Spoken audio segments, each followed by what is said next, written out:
Hello and welcome. Today is Thursday, April 16th, the day after our magnetism test. I started looking at them. Obviously, if you see a score, I haven't graded the FRQ, although there's not much to grade, it seems.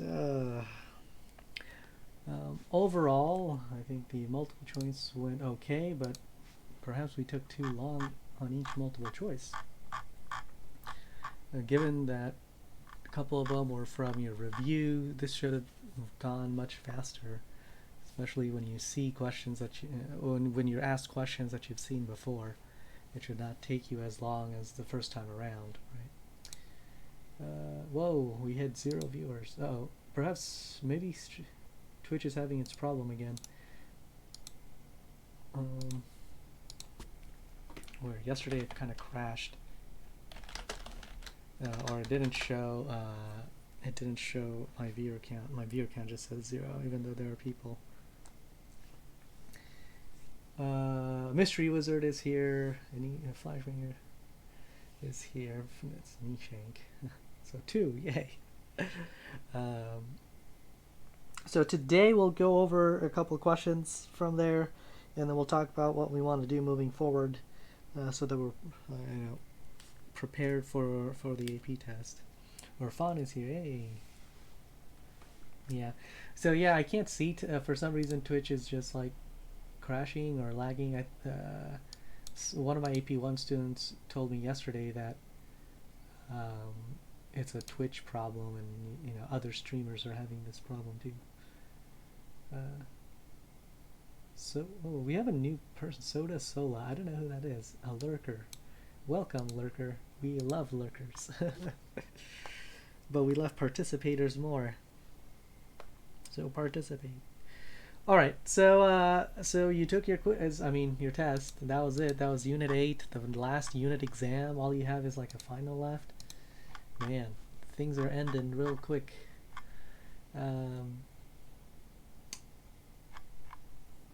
If I take a look, let's see. Wow, the first true or false question, everyone got it right. Cool, good job. Let's take a look at questions where yes, questions where we did not do so well. For example, a positively charged particle in a uniform magnetic field is moving in a circular path of radius r. Oh, where have we seen this before? Let's see. If I had a uniform magnetic field going into the page, okay, and I have a particle, like a positive particle with a velocity v that goes to the right, okay, using our right hand rule number 3, we can see that the force is 90 degrees. Thumb to the right, fingers in. Which way is the force? The force is upwards, and so it starts to curve and go in a circle like this of radius r. But no matter where you are, the force is always pointed towards the center of the circle. That's why it's in UCM in the first place.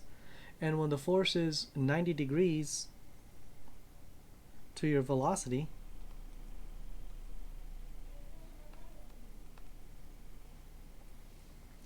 when force and velocity is 90 degrees, remember velocity also dictates your displacement vector.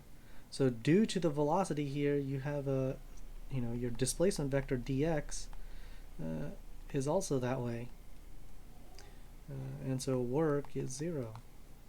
A perpendicular force does not do any work. I was surprised we missed that one. Very surprised. So yeah. So if you're going in a circle, of course the magnetic force does 0 work. It's in UCM. Next question we messed up. Yes, this one. So you have 2 loops. I'm going to draw the loops as circles instead of rectangles, so it looks different. 2 loops with current going to the right, but as it's going to the right,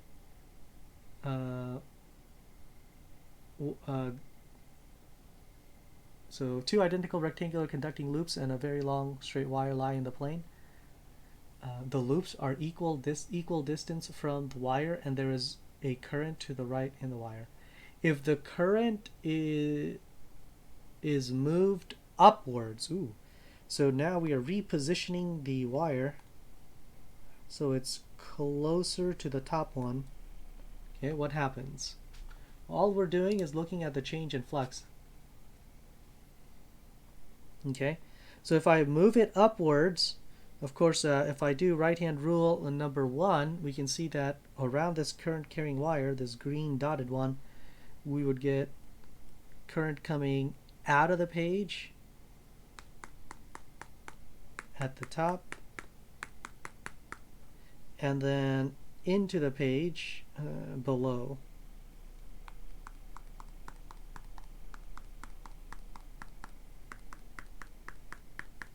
I should use blue.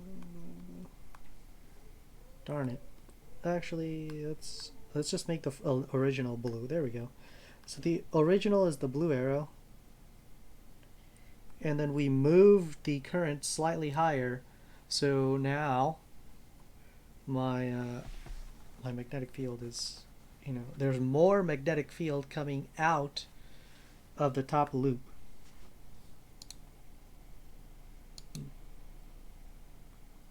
Right. So if the magnetic field is increasing coming out of the page, so we're getting more dots,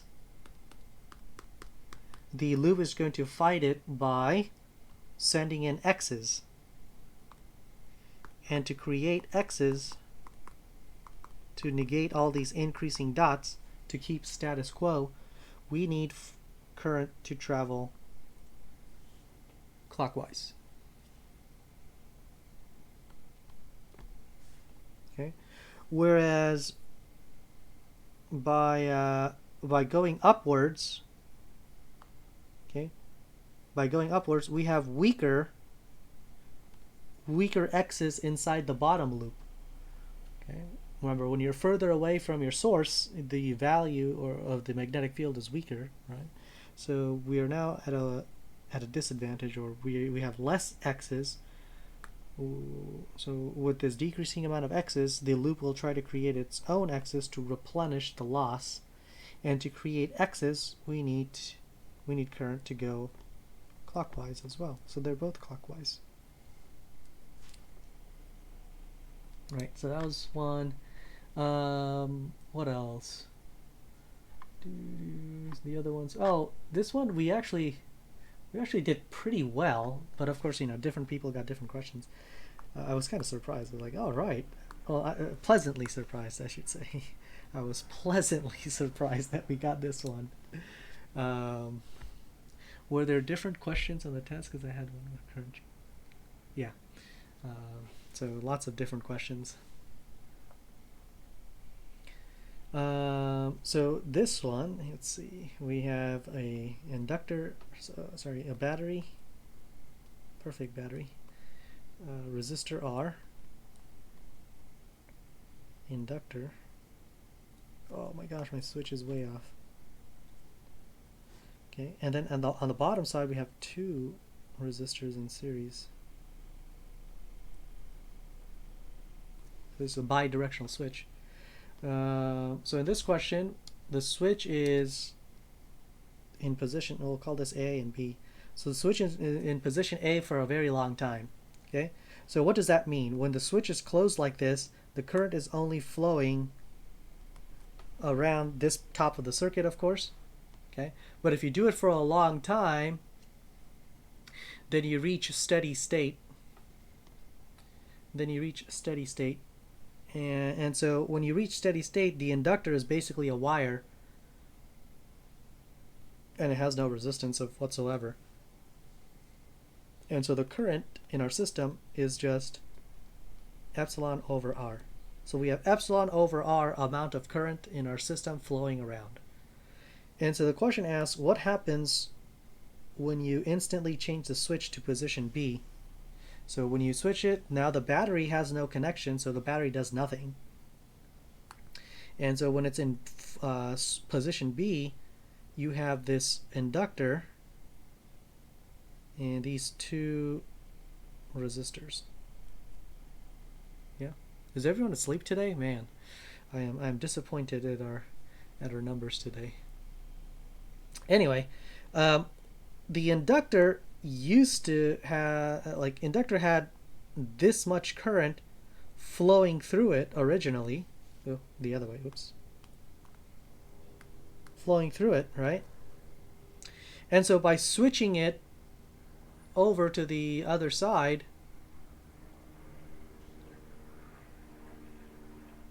yeah, well, you're not going to get any better by hiding. You gotta come out into the sun to learn more. There you go. The best way to live is to live like a soulless, emotionless being. Just be a sponge and just continuously absorb. So originally we had current flowing through equal to epsilon over R, right? By switching it over, we are now removing that, we're trying to remove that current. And so the inductor now acts like a battery trying to, trying to produce that same amount of current. So at the start, it's going to try to push the same amount of current through these two resistors.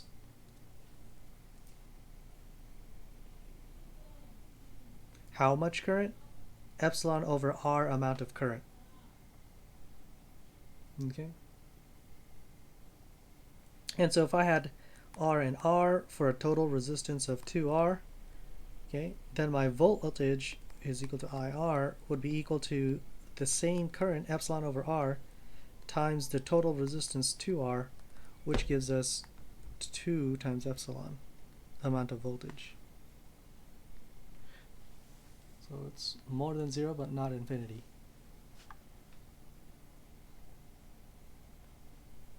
Yes, the sun is physics.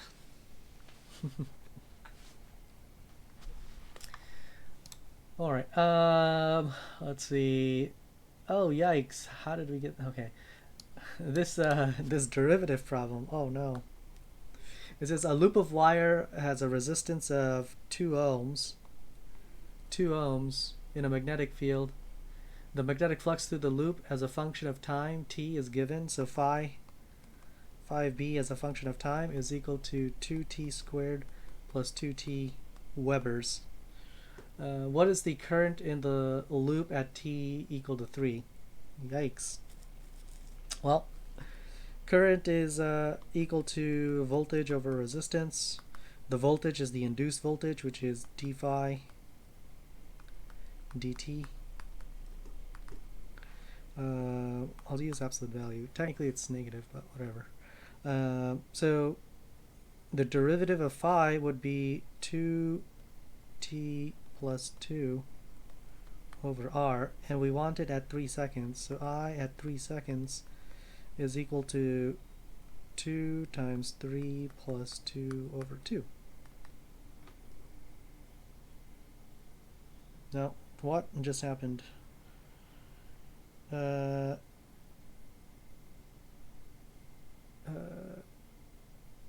Whoops, why is it 2t? It's 4t. There we go. 4 times 3. 4 times 3 is 12. 12 plus 2 is 14. 14 over 2 is 7. 7 amps.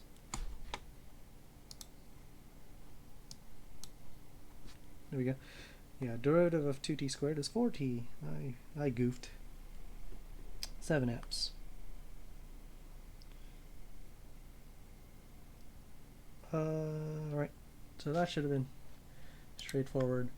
Surprisingly, here's a concept that is pretty important in the magnetism world, where you have this copper tube, hollow copper tube,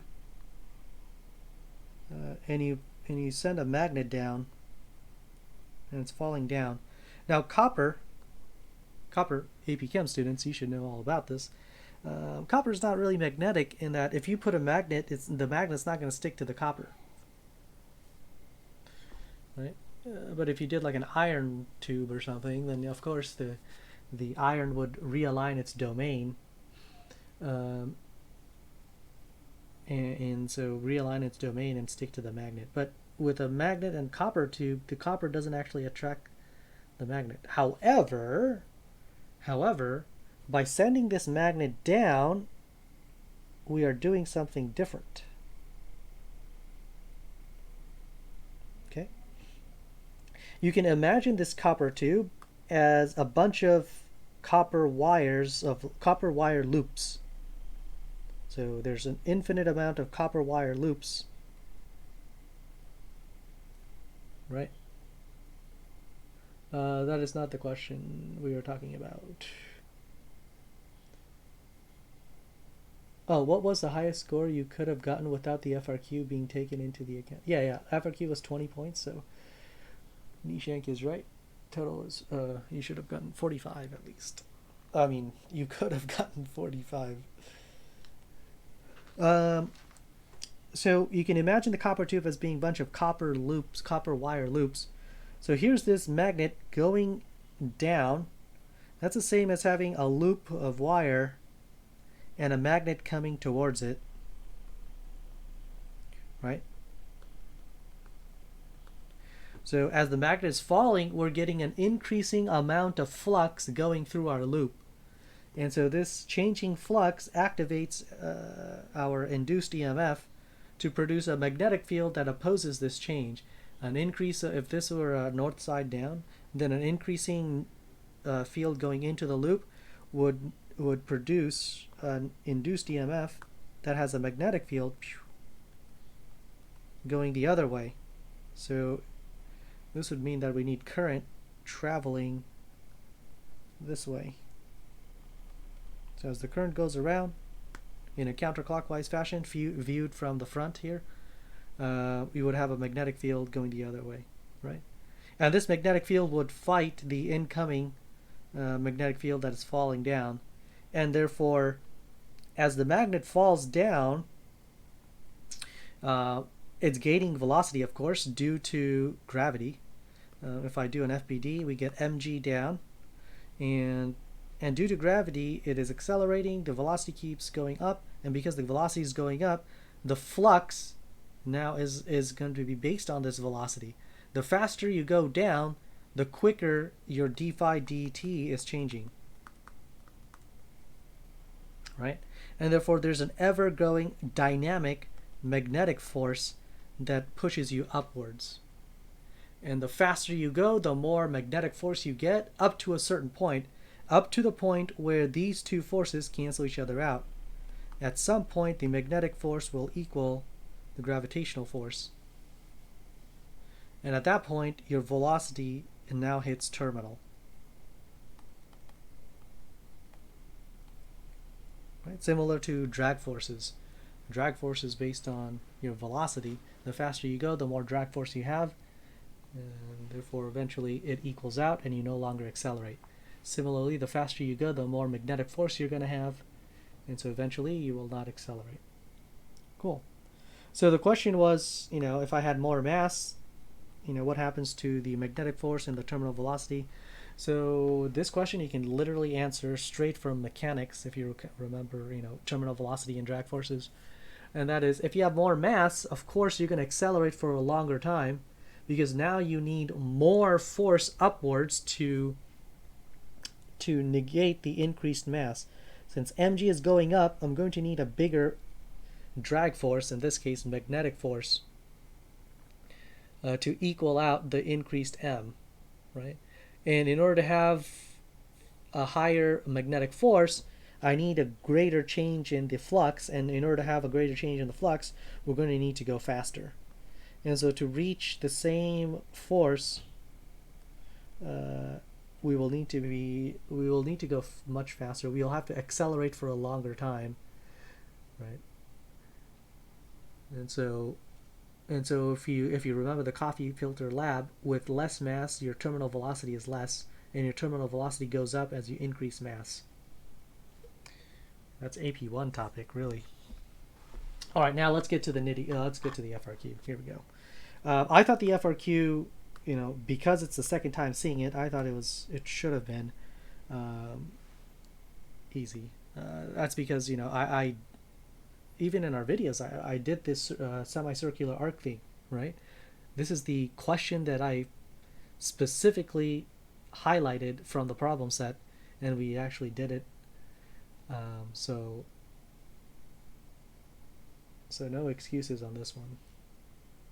Perhaps we ran out of time because we had to go really fast on the MC. But you should spend no more than 1 minute per MC question, really. Alright, so here's our semicircle.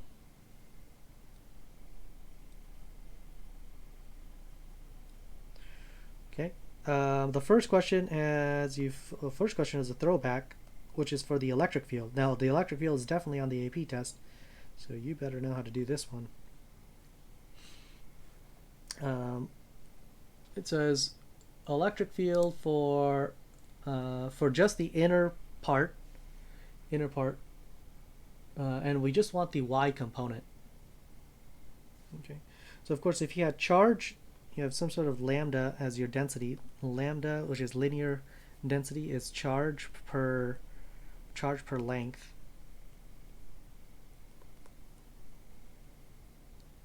I'll write it as curly L.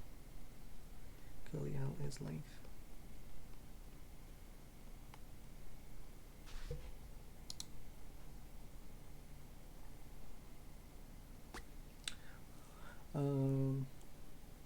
And all we need is the y component. Well,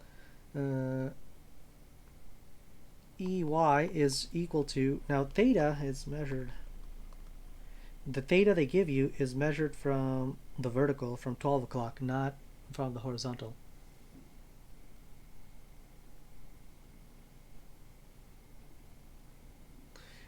So EY would be equal to the electric field from each little infinitesimal amount of charge times, well, I should say D.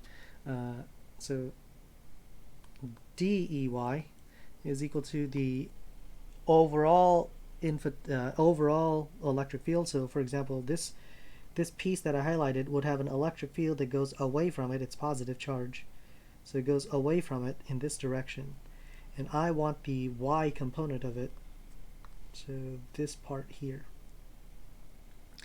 And so we can say that it's just the overall E times the cosine of the angle. Right, and from here you just plug and chug. So E is equal to KQ over R squared, and plug this in. Therefore D EY is equal to K times Q. Now I need Q. Each individual charge, using the density formula, each individual charge would be equal to lambda times the length. The length, using arc length formula, is R times d theta. R d theta is the length. And so K times dq over R squared is capital R, times cosine of theta. And then you just plug and chug and do it. Just K lambda. We have an R in the numerator from the dq, and R squared in the denominator, so I'll just write R here, and then K lambda over R times, and then the cosine theta d theta. Right? And they don't even want you to do the integral. It's just write an expression. That's it. That's the expression. The expression for the y component. That was worth 5 points. Now they want you to find the total. So in part B, what's the total E, sigma E? Well, using symmetry, you can see how these two pieces, let me color it in green. Okay, these two pieces give you electric field in opposite directions, so they cancel out. Okay, so all we have to worry about are the two arcs.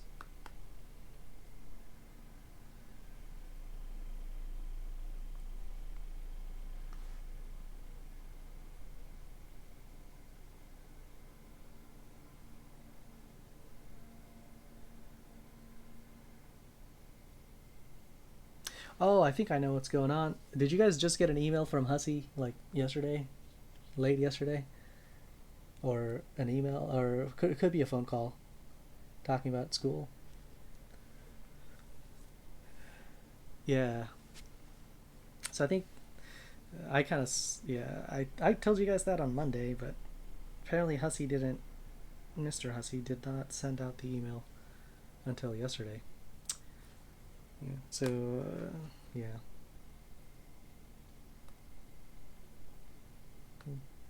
I guess we're all in a little bit of shock, so that's kind of understandable.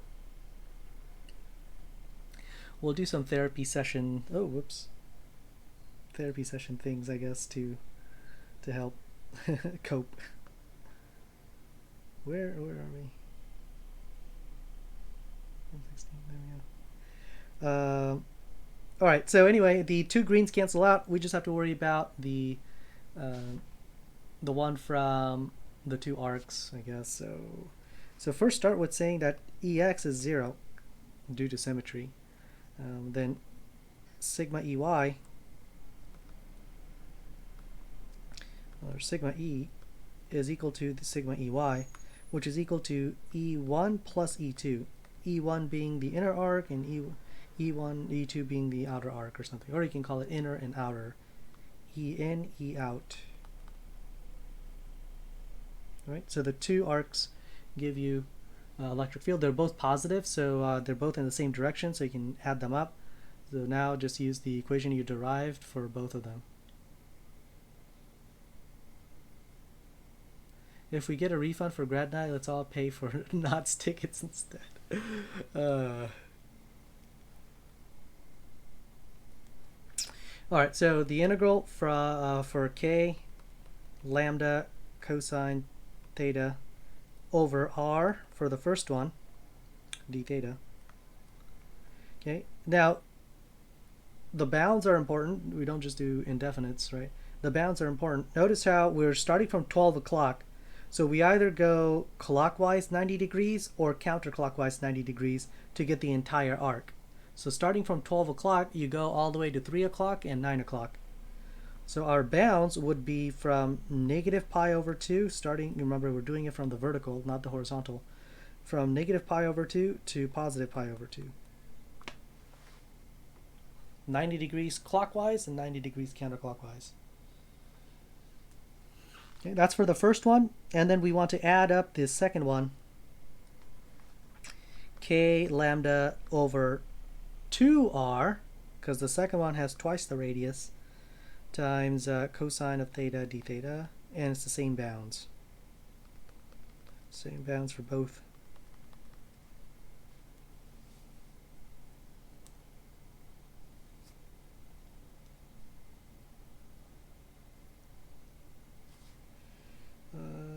Blah blah blah. All these are constants. K is a constant, lambda is a constant, r is a constant. It's just the integral of cosine. Integral of cosine is sine. So we have k lambda over r plus k lambda over 2r times, I'm factoring out the integral part, sine of theta from pi over 2, from negative pi over 2 to pi over 2. Right? And if I do final minus initial, sine of pi over 2 is 1. So I get 1 minus negative 1, which is 2. So if I multiply by 2, I get 2k lambda over r plus k lambda over r, which is 3k lambda over r.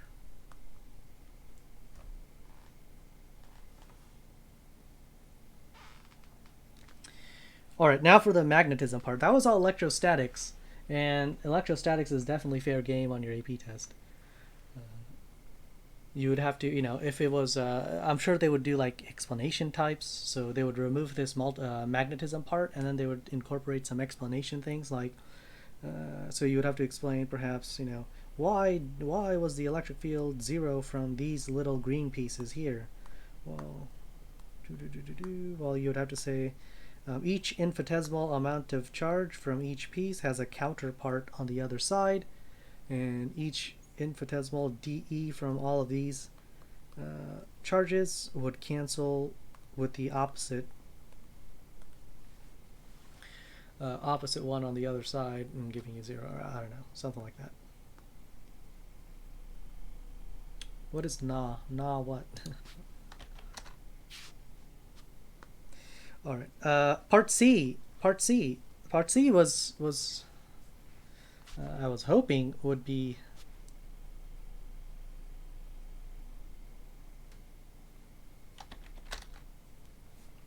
I was hoping would be the freebie one, but yeah, it is what it is. So now we have a battery in our system, so we have current going. I think it was like this. Was it like this? Let me check. Yeah, the battery's pointed to the right. Okay. So we have current flowing this way. Oh, that was a terrible arrow. Let's try again. So current flowing to the left for the upper one and to the right for the lower one. Okay. And we want to find the magnetic field at the center, of course. What about these two here? Well, they're parallel. Therefore, the magnetic field is 0 from those, so these two don't count.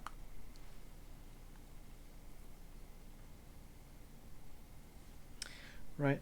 Okay, so just use right hand rule number 1 and curl your fingers.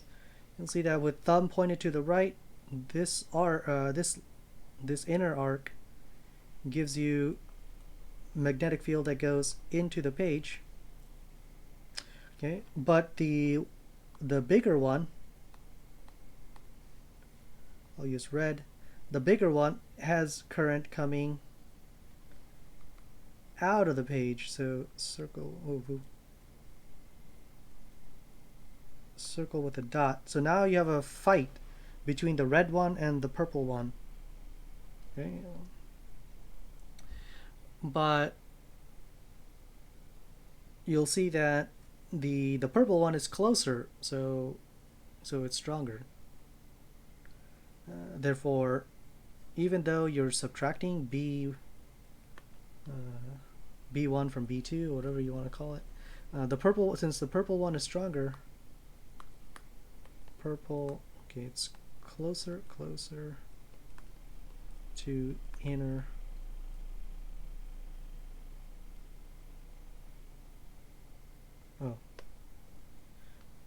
Closer to the center. And so it's stronger. Purple is closer to the center. And therefore the net, B net, should be into the page.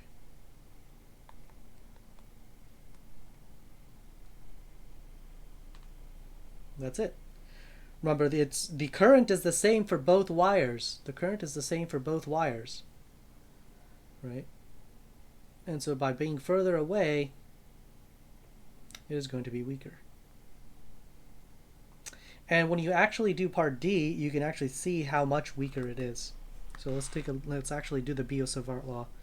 Biot-Savart law tells you that dB, the infinitesimal amount of magnetic field, is equal to the permeability of free space mu naught over 4 pi r squared, the surface area, times I, times this special thing called dl cross r hat. What is this dl cross r hat? Well, that's going to depend on every type of system you get. But in this system, we have an arc, which is the dl part, and then r hat is a unit vector. R hat is equal to 1 at the direction of r, or outward.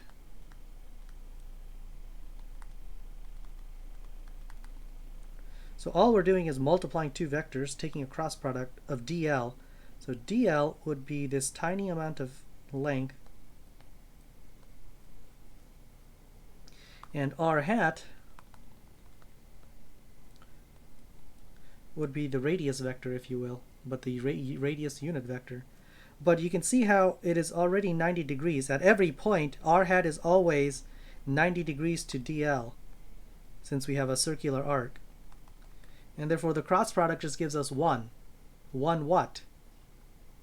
So dl can be measured using the arc length formula. Radius, I'll use general formula.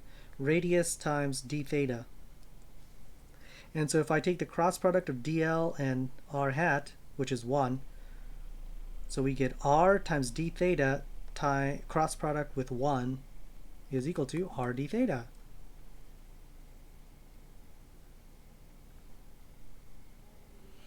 Okay.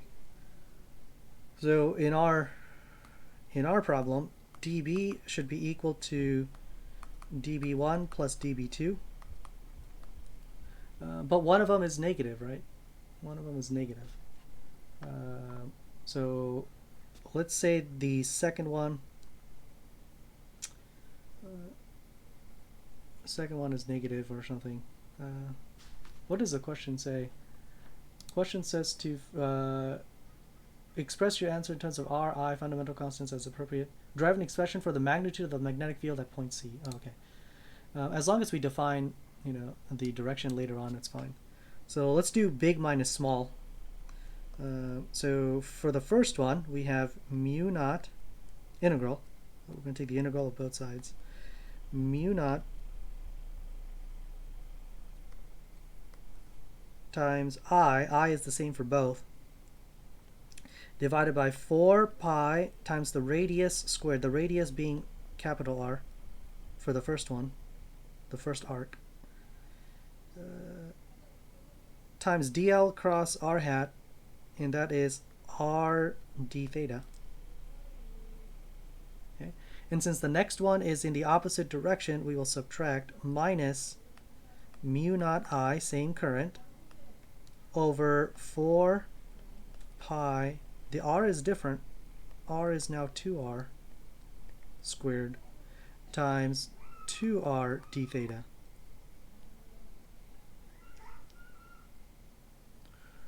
Alright, and from there you just simplify, and that should give you the answer, really.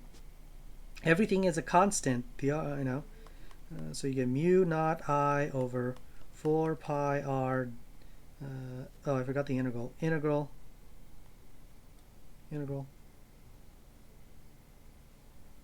Okay.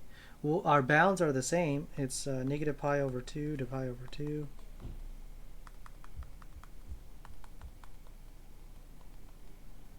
The bounds are all the same. Yep. And so it's just the integral of, let's see, mu naught I over 4 pi times 2. I'll write it as 1/2. 1/2, 4 pi. There we go. I took out the 2. One of the r's cancels.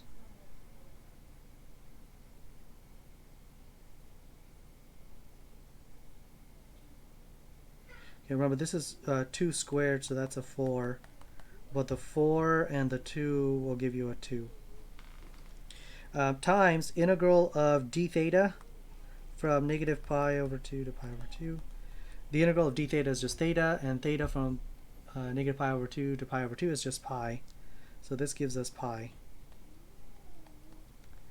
which means the pi's cancel.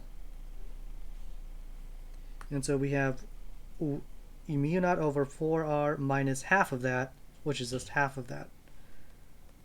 So mu naught I over 8r.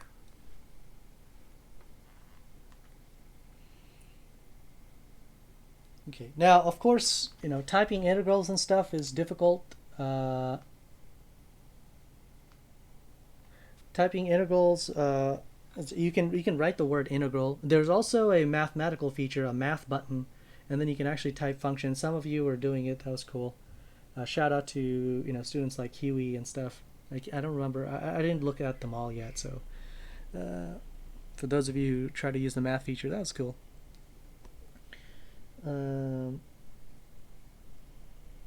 Not gonna lie, if magnetism was on the test, I wouldn't mind. Ah, cool. Good.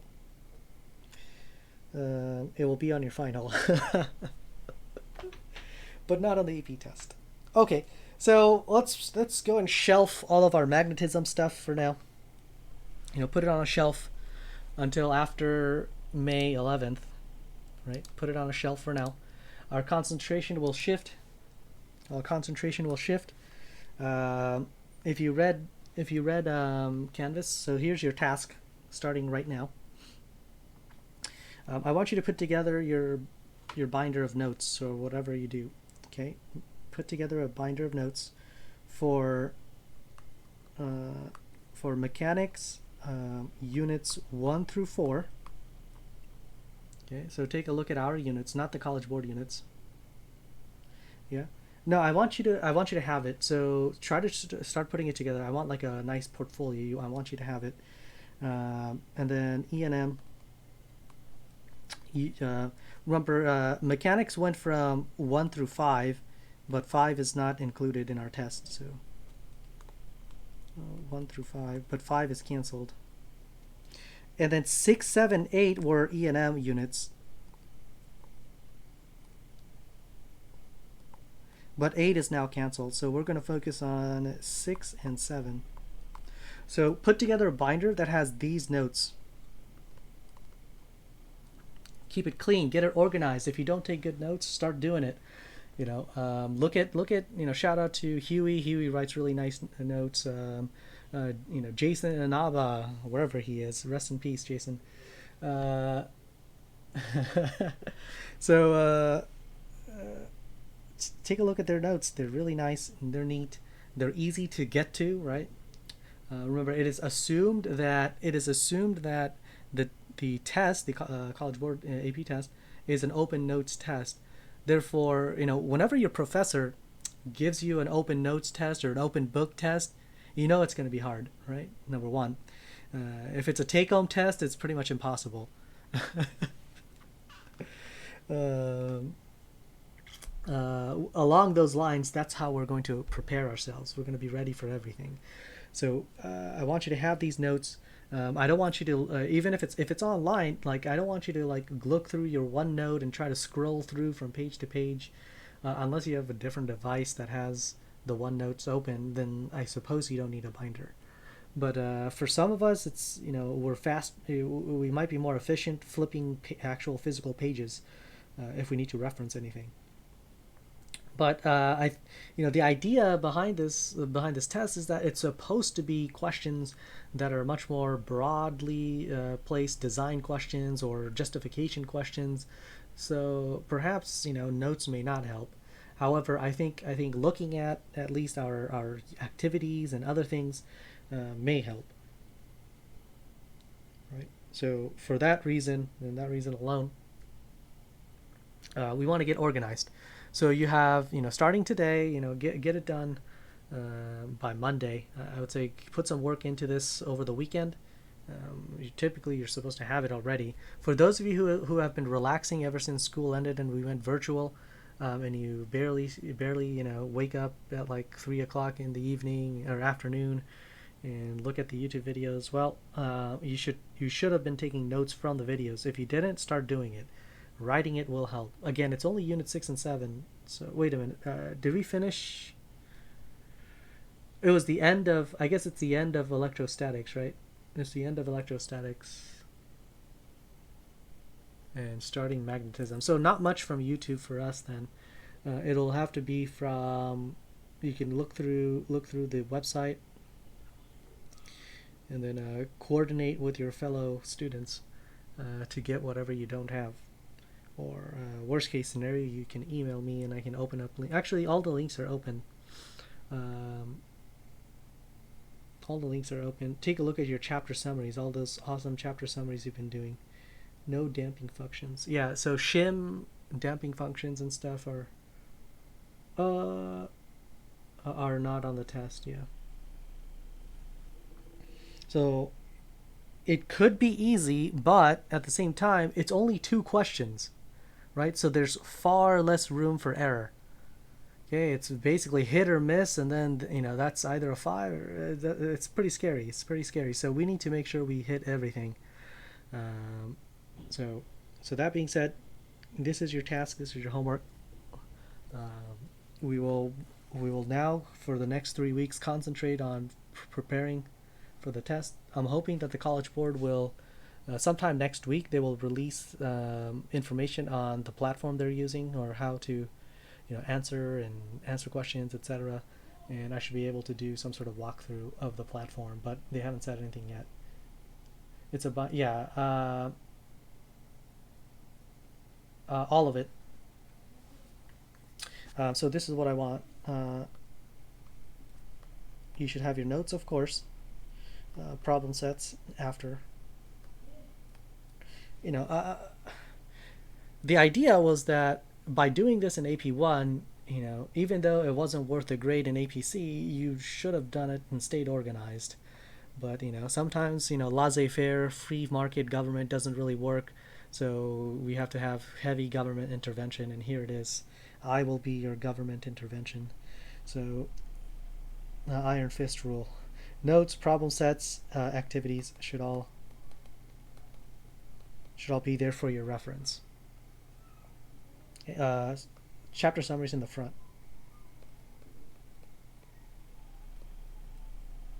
So chapter summaries in the front, class notes, problem sets, activities.